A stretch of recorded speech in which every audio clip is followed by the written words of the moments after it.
you for this opportunity. I want to thank all the distinguished speakers here and Professor Joseph Dritto and all the members of the association that I represent here today, Avvocati Liberi, United Lawyer for Freedom. Today I bring the voice of the Italian lawyers who are working to enforce fundamental rights, and I'm honored to do so. The crisis of democracies because of the perennial state of emergency due to the SARS-CoV2 pandemic has questioned and endangered human rights and principles enshrined in each country's constitutional charters, treaties, and international conventions.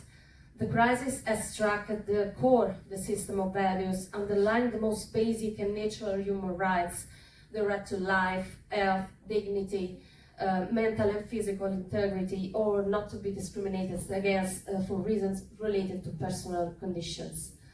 The association which I am a member has spent a lot of effort in the last 3 years assisting and supporting citizens and carrying out initiative and judicial battles and even intervening before higher courts. On the 30th of November 2022, a public hearing was held before the Italian Constitutional Court to discuss the legitimacy of the compulsory vaccination requirement imposed in Italy on certain categories, doctors and healthcare personnel, teachers and school staff. As Avvocati Liberi, we participated in that judgment where the Constitutional Court not only legitimized the Italian government actions by saving the contested provisions, but also committed the greatest violation of the principles of due process and human rights recognized by the Italian Constitution and international charters, treaties, and conventions. During the hearing, the defenders of the intervening parties were arbitrarily prevented from performing their function due to the excessive limitation of the time available to discuss their issues, but also by the continuous and constant interruptions. Moreover, the court arbitrarily rejected the application for a postponement of the hearing, the proposal which was to be able to jointly examine other related questions of constitutional legitimacy raised by other courts, but also to await the outcome of another important decision pending in the Court of Justice of the European Union concerning the continued effectiveness and the application of conditional marketing authorization of anti-COVID vaccine preparation, the hearing of which was heard in Luxembourg on the 18th of January 2023, also by us. Another important issue is the composition of the Constitutional Court's panel of judges, which was also attended by Professor Marco D'Alberti, who was appointed a few days before the hearing as a constitutional judge by the head of state. Until the day of his appointment, Professor Marco D'Alberti acted as a legal advisor with a direct and personal relationship with the then Prime Minister Mario Draghi, that is, with the government that had authored the legislation under examination by the court. In essence, despite the petition of recusal or abstention, the judge was part of the legislative body that adopted the rule that was the subject of constitutionality judgment, participated in panel of judges. The circumstance conflicts with the universal principles affirmed by the Strasbourg Court in relation to Article 6, for which everyone is entitled to fair public hearing within a reasonable time by an independent and impartial tribunal established by the law. Avvocati Liberi brought an action before the Strasbourg Court for violation of Article 6 of the Convention because the Italian constitutional judge could not be impartial or even appear to be so, and this undermines citizens' trust in the proper administration of justice. But the violation do not end there, because on the 15th of February 2023, the Constitutional Court filed the ground for the judgments in which it declared the legitimacy of the law imposing the anti-COVID-19 vaccination obligation.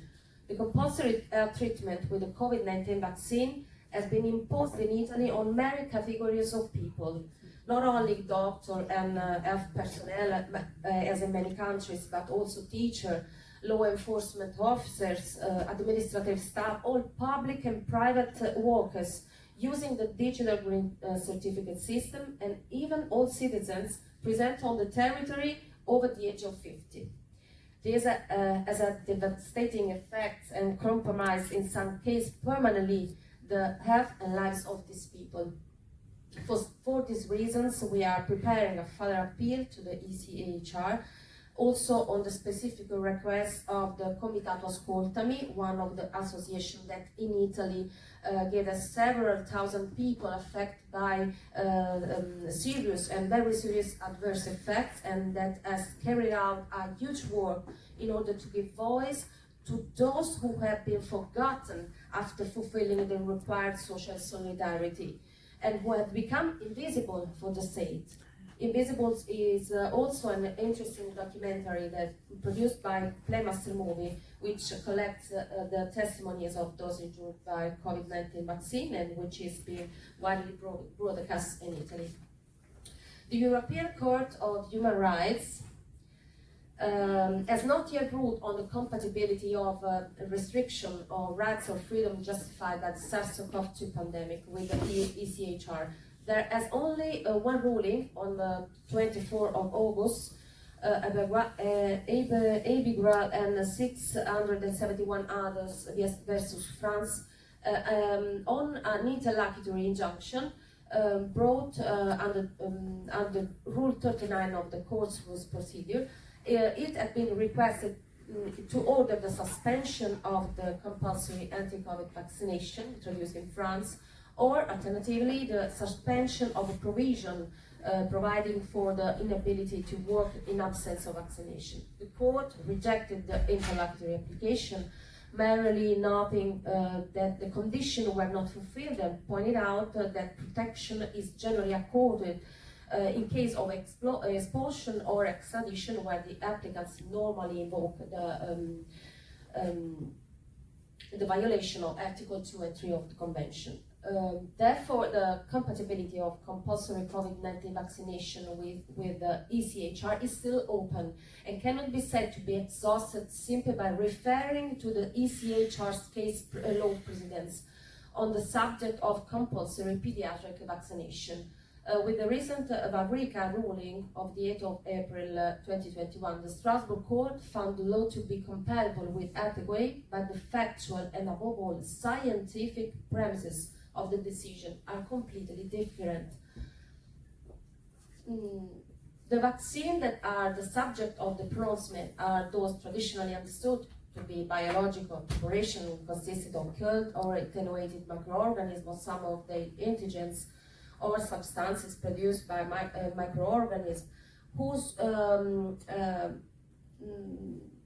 purpose is to make the person immune to the disease. Whereas the so-called anti-COVID-19 vaccine is a prodrug, a medicinal preparation that is not pharmacologically active at the time of the administration, but becomes so after a metabolic process.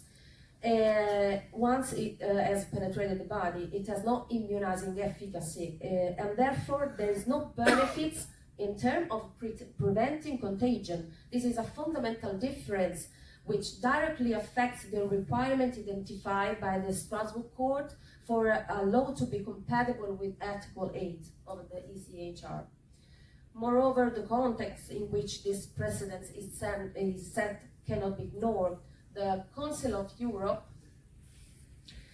resolution 2361 of the 27th of January 2021, although non-binding, almost is as if to prevent what happened, expressly called for vaccination against COVID-19, ensure that citizens are informed that the vaccination is not mandatory and that no one is under political, social, or other pressure to be vaccinated if they do not wish to do so. Ensure that no one is discriminated against for not having been vaccinated due to possible health risk or not wanting to be vaccinated. Put in place independent vaccine compensation programs to ensure compensation for undue damage and harm resulting from vaccination. National preparation and strategy for ensuring high vaccine uptake must be based on full respect for human rights, and so on. These considerations are the result of institutions' awareness of the danger of imposing a health treatment such as the COVID-19 vaccine, and the impact it can have on health, life, work, and other fundamental rights belonging to the patrimony of every human being, which we recall are natural, not granted by the state, but recognized as they originate in every human being from birth. In Italy, there was no direct obligation. Where there was no direct obligation, citizens were forced to take vaccine in order to continue exercising their rights. While Europe has imposed digital green certificate, Italy has invented the reinforced Green Pass by making the exercise of rights subject to vaccination in violation of the principle of non-discrimination also laid down by the ECHR. Returning to the scientific aspects, the Italian Constitutional Court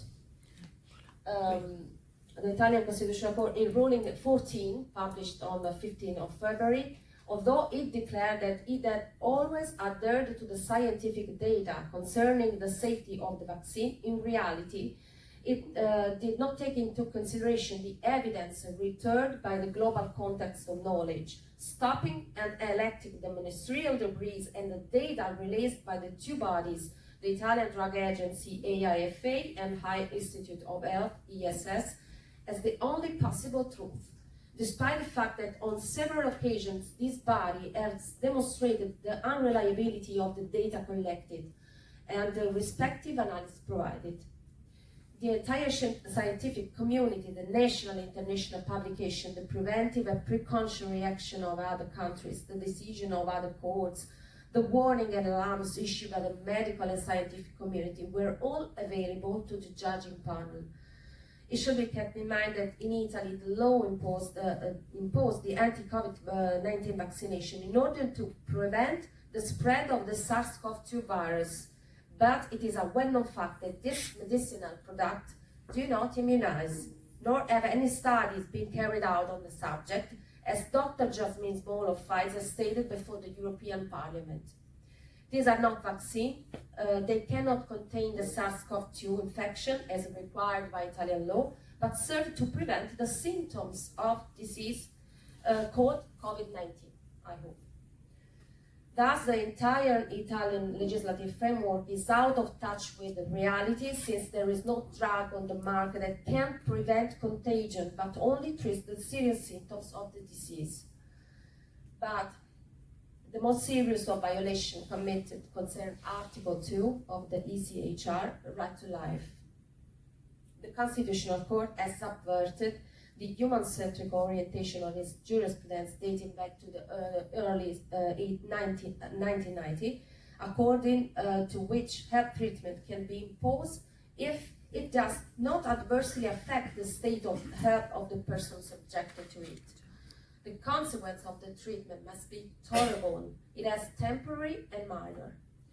With the latest decision, on the other hand, ignoring the existence of many adverse events and death related to compulsory treatment, the Italian Constitutional Court considered it reasonable and proportionate that a citizen can be forced to sacrifice his life or his health just because the law provides for compensation, economic compensation. In other words, the practice of human sacrifice has been legitimized. The citizens has been obliged to accept the risk of even very serious effects, even death, because economic compensation is provided for the loss. We are therefore faced with the commodification of human life. This assumption violates the right to life of the human being provided for in Article 2 and legitimizes the state to impose dangerous treatment on the entire population for social solidarity. That's also violated the Article 3 of the ECHR.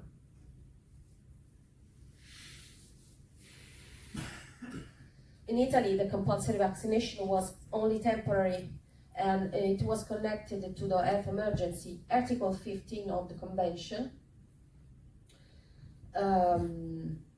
provides for the possibility that states may adopt a measure derogating from obligation under the ECHR in event of war or other public danger threatening life of the nation, but such measure may never concern derogation from the right to life.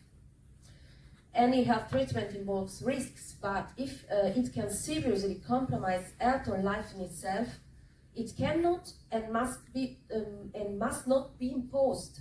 But each person must be free to assess the risks and benefits to his or her own health, and by signing a free and informed consent for knowingly undergo the treatment. The greatest contradiction was to provide for the signing of informed consent also for people subjected to obligation. But can one give free consent to compulsory health treatment? According to the Constitutional Court, consent would only have the function of allowing the material inoculation of the drug, as it is placed to protect the intangibility of one's own body. Therefore, anyone who freely decided not to vaccinate by not complying with the obligation suffers the consequence provided by the law, which means, in Italy, losing the possibility of working and receiving pay, with the exclusion of all forms of welfare benefits until the fulfillment. Yeah, so you're right.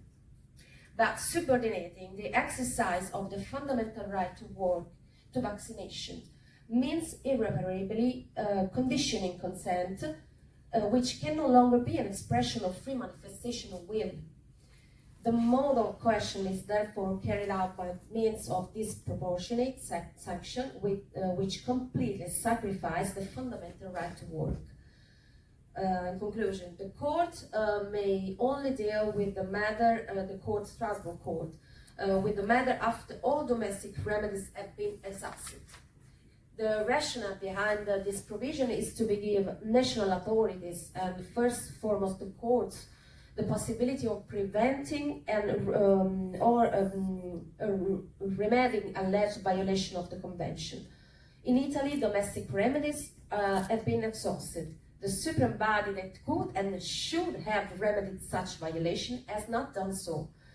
And it is paradoxical that such violations have been committed and practiced in a country considered the cradle of humanist civilization. However, this is the reality, and we are conscious that in last instance is the judge who have the power to stop these abuses.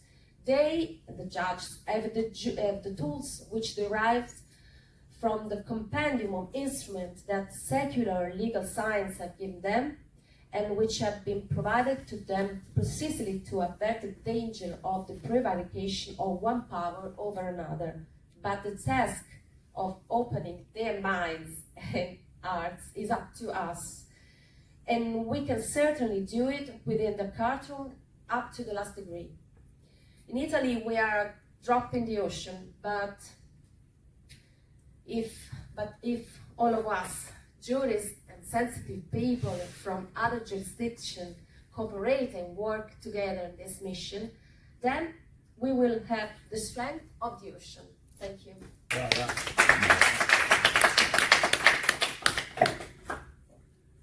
This is very, very important because the lawyers now acting in different countries. Nature, they have different laws, etc. They attempt to converge at the international level. So this will engage all the international legal institutions, and we see if they are sufficiently ready to respond to the civil society and to the legal corpus in different countries, because were the patient who were damaged for that. Okay, now we continue with